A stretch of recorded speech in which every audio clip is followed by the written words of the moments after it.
요한계시록 공부입니다. 오늘은 요한계시록 9장 12절부터 21절의 말씀을 통해 여섯째 나팔, 두 번째 화에 대한 말씀을 공부하겠습니다. 먼저 성경을 읽겠습니다. 첫째 화는 지나갔으나 보라 아직도 이후에 화 둘이 이르리로다. 여섯째 천사가 나팔을 불매 내가 들으니 하나님 앞 금제단 네 뿔에서 한 음성이 나서 나팔 가진 여섯째 천사에게 말하기를 큰 강 유브라데에 결박한 네 천사를 놓아주라 하매 네 천사가 놓였으니 그들은 그 년 월 일시에 이르러 사람 3분의 1을 죽이기로 준비된 자들이더라. 마병대의 수는 2만 만이니 내가 그들의 수를 들었노라. 이 같은 환상 가운데 그 말들과 그 위에 탄 자들을 보니 불빛과 자줏빛과 유황빛 호심경이 있고 또 그 말들의 머리는 사자 머리 같고 그 입에서는 불과 연기와 유황이 나오더라. 이 세 재앙 곧 자기들의 입에서 나오는 불과 연기와 유황으로 말미암아 사람 3분의 1이 죽임을 당하니라. 이 말들의 힘은 입과 꼬리에 있으니 꼬리는 뱀 같고 또 꼬리에 머리가 있어 이것으로 해하더라. 이 재앙에 죽지 않고 남은 사람들은 손으로 행한 일을 회개하지 아니하고 오히려 여러 귀신과 또는 보거나 듣거나 다니거나 하지 못하는 금, 은, 동과 목석의 우상에게 절하고 또 그 살인과 복술과 음행과 도둑질을 회개하지 아니하더라. 아멘. 여섯 번째 천사가 나팔을 불었을 때에 두 번째 화가 시작됩니다. 그리고 두 번째 화는 큰 강 유브라데에 결박한 네 천사가 놓이고 그 네 천사가 엄청난 숫자의 마병대를 이끌고 이 땅을 심판하는 그러한 일들입니다. 유프라테스라고 하는 유브라데 강은 이스라엘 동편에 있는 그러한 큰 강이죠. 고대의 문명이 이 강을 통해 시작되었는데 성경을 보면 이스라엘을 침략하여 점령한 주요 군대가 바로 모두 이 유브라데 강으로부터 왔습니다. 아수르, 바벨론, 페르시아. 이 세 나라의 군대는 심판의 상징이 되죠. 하나님께서 그 하나님의 백성들을 심판하시기 위해 예비된 군대가 바로 아수르, 바벨론, 페르시아였는데 요한계시록에서도 마찬가지로 하나님께서 이 땅을 심판하시기 위해 군대를 예비하신 곳이 바로 이 큰 강 유브라데였습니다. 결박된 천사가 놓이게 되는데 결박되어 있다라는 것은 선한 의미가 될 수 없습니다. 비록 천사이지만 타락하고 하나님 앞에 대적하였다가 사탄과 그 무리들은 하나님의 심판을 받고 결박되어 있었습니다. 그런데 하나님께서 그들을 놓으셔서 하나님의 심판을 도구로 사용하시는 것입니다. 그리고 이 결박된 천사가 노임을 받고 16절에 나오는 마병대를 이끌게 됩니다. 하나님께서 심판을 위해 준비된 자들이다 그렇게 말씀하시는데 준비되었다라는 말이 중요하죠. 누가 준비하셨습니까? 하나님께서 준비하셨습니다. 하나님께서 이 세상의 구원을 준비하시고 심판도 마찬가지로 준비해 놓으셨습니다. 그래서 마태복음 25장 34절에 보면 창세로부터 너희를 위하여 하나님의 구원받은 백성들을 위하여 예비된 나라가 있습니다. 우리가 그 나라를 상속할 것입니다. 그러나 반대로 마귀와 그 사자들 그리고 그들을 따르는 자들을 위하여 예비된 것이 있는데 영원한 불의 심판입니다.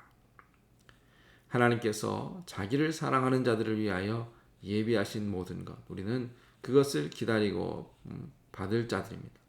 하나님께서 예비하신 영원한 불의 심판은 성도들이 아닌 하나님을 따르지 않는 그러한 자들에게 예비된 것입니다. 그 네 천사들 마병대 그리고 그 불의 심판을 준비하신 분은 심판의 주가 되시는 하나님이십니다. 그리고 그 심판의 날은 하나님께서만 아시죠. 오늘 그 년, 월, 일, 시라고 말씀하셨는데 앞서 성도들이 하나님 앞에 기도하죠. 심판하여 우리 피를 갚아주지 아니하시기를 어느 때까지 하시려 하나이까.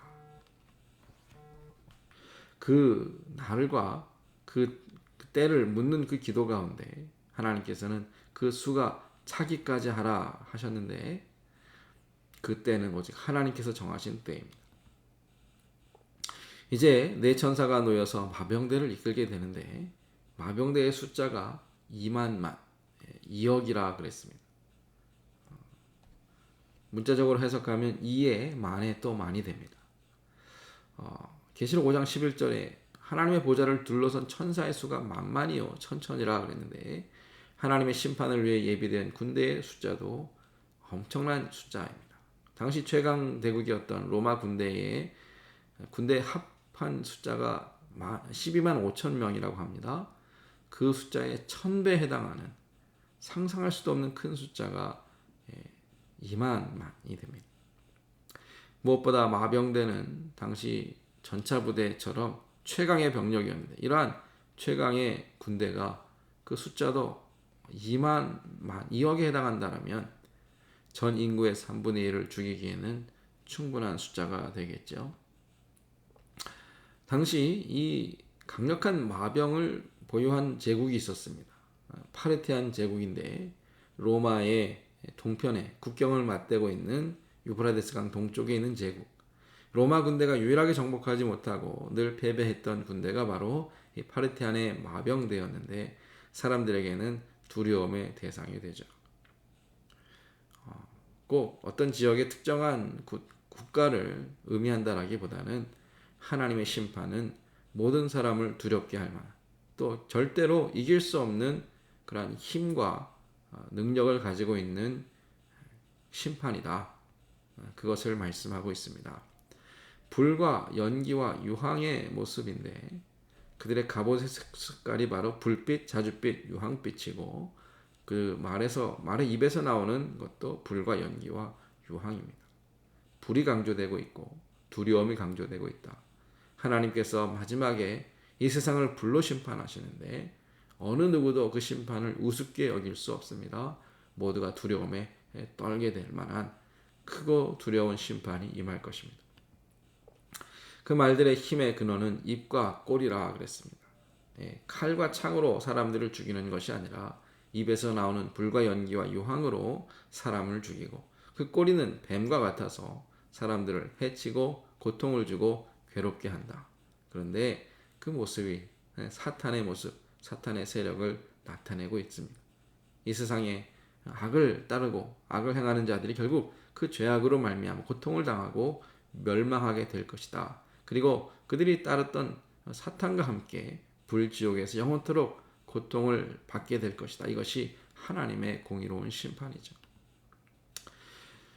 사람 3분의 1이 죽는 심판이 임할 것인데 첫 번째 화는 고통이었습니다. 그러나 죽이지는 못하게 하셨지만 두 번째 화는 죽음이 찾아오게 됩니다. 인생에 고통이 있고 그 고통의 마지막에는 죽음이라는 것이 이 세상의 이치이고 하나님의 말씀인데 사람들은 이것을 알면서도 깨닫지 못하는 것이 어리석은 것이죠. 앞서 말씀드린 대로 마지막 심판은 불의 심판입니다. 앞서 4번의 나팔 소리 그리고 첫 번째 화의 모습에서도 이 불은 계속해서 등장했습니다. 먼저 피 섞인 우박과 불이 이 땅에 떨어져 모든 것을 태워버렸고 불부는 큰 산이 바다에 떨어져 바다에 모든 것이 죽었고 횃불같이 타는 큰 별이 또 강에 떨어져 강물에 쓰게 되었고 해달별의 3분의 1은 어두워졌고 무저갱의 열쇠를 열었을 때 그 화덕의 연기를 통하여 황충이 나와 사람들을 괴롭혔다면 마지막 마병대가 등장하여 그 입의 불로 사람들을 죽이는 하나님의 그 무서운 불의 심판이 반드시 임할 것입니다. 그렇게 땅의 3분의 1이 바다의 3분의 1이 강물의 3분의 1이 해달별의 3분의 1이 심판을 받고 사람의 3분의 1이 죽임을 당하는 그것이 둘째 화의 모습입니다.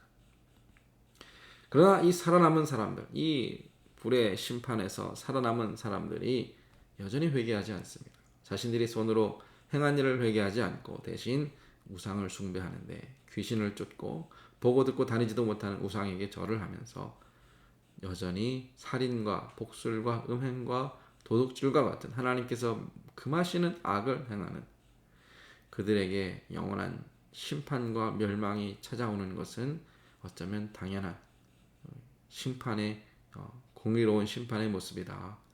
그렇게 받아들일 수밖에 없는 것이죠. 이렇게 둘째 화가 지나갔고 이제 한 가지 화가 더 남았는데 그것은 3분의 1이 아니라 온 땅이 멸망하게 될 이제 마지막 일곱 대접의 심판이 세 번째 화를 통해 임하게 되는데 그 말씀은 다음 시간에 또 공부하겠습니다. 오늘 공부를 여기서 마치겠습니다.